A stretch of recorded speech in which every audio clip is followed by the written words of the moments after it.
আসসালামু আলাইকুম। চলে আসলাম জাতীয় পত্রিকা বাংলাদেশ প্রতিদিনের হেডলাইন নিয়ে। শনিবার 8 মার্চ। আপোষহীন নারী খালেদা জিয়া। বিএনপির চেয়ারপারসন বেগম খালেদা জিয়া একজন আপোষহীন নারী। গৃহবধূ থেকে নানান চড়াই উতরাই পেরিয়ে বাংলাদেশের জনপ্রিয় রাজনৈতিক ব্যক্তিত্ব, প্রধানমন্ত্রীর দায়িত্ব পালন করেছেন 3 বার। সাংবাদিকদের সামনে কাঁদলেন ট্রুডো।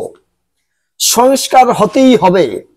ইসলামী আন্দোলনের বাংলাদেশে আমির মুফতি সৈয়দ মোহাম্মদ রেজাউল করিম পীর চরমোনাই বলেছেন, চাঁদাবাজ ও সন্ত্রাসীদের প্রতিহত করতে হবে।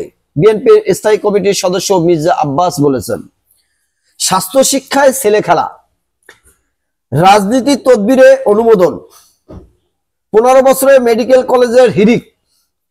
আন্তর্জাতিক নারী দিবস আজ 8 মার্চ আন্তর্জাতিক নারী দিবস। এবার দিবসটির প্রতিপাদ্য অধিকার, সমতা, ক্ষমতায়ন, নারী ও কন্যার উন্নয়ন। দিবসটি উপলক্ষে প্রতীক বাণী দিয়েছেন রাষ্ট্রপতি মোহাম্মদ শাহাবুদ্দিন ও অন্তর্বর্তী সরকারের প্রধান উপদেষ্টা ডক্টর মোহাম্মদ ইউনূস। বাংলাদেশি নারীর সাফল্য ঈর্ষণীয়।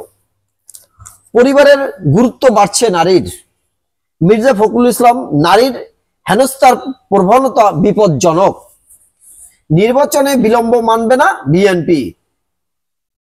সংস্কার ও গণহত্যার বিচারের উপর নির্ভর করছে নির্বাচন। রাজধানীতে হিজবুত তাহরীরের মিছিল, পুলিশের টিয়ার সেল, সাউন্ড গ্রেনেড আটক। পাসপোর্ট আবেদনে হয়রানি কমাতে এজেন্সি নিয়োগ। এনসিপির অর্থদাতা কারা, শিবিরের টাকার উৎস কি?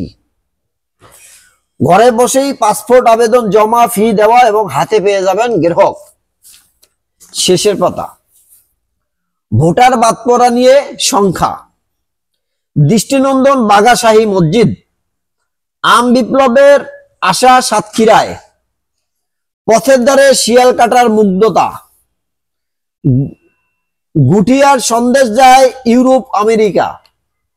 কাদায় আটকা হাতি উদ্ধার করলো গ্রামবাসী।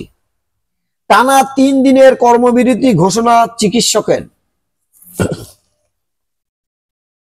সিন্ডিকেটের কবলে তাঁত শিল্প। বাংলাদেশে সব পক্ষের অংশগ্রহণে নির্বাচন চায় ভারত। বৈষম্যহীন মানবিক রাষ্ট্র গঠনে ভূমিকা রাখতে হবে গোলাম পরোয়ার। ধরাছোঁয়ার বাইরে সাবেক হুইপ বিচ্ছু সামস্যু। বায়ু দূষণে ঢাকাকে টেক্কা দেশের 3 শহরের। যুক্তরাষ্ট্র থেকে ফেরত পাঠানোর তালিকায় 500 বাংলাদেশি। প্রযুক্তির উন্নয়নে চাকরি যাচ্ছে 18 লাখ কর্মজীবীর। ব্যবসা প্রতিষ্ঠানে চাঁদাবাজি, গ্রেপ্তার 14 সমন্বয়ক। রাজধানীতে যুবককে কুপিয়ে হত্যা। এনসিপি থেকে পদত্যাগ করলেন 3 নেতা। সীমান্তে বাণিজ্য বাধা, অপহরণ, নির্যাতন। 143 কোটির কাজ 25 কোটিতে মেরামত। প্রিয় দেশবাসী, ব্যস্ততার কারণে আপনারা যারা পেপার পত্রিকা পড়তে পারেন না, দেশের খবর জানতে পারেন না, তাদের জন্য আমার আপ্রাণ চেষ্টা।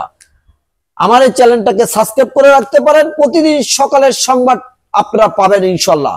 আসসালামু আলাইকুম ওয়া রাহমাতুল্লাহি ওয়া বারাকাতুহু।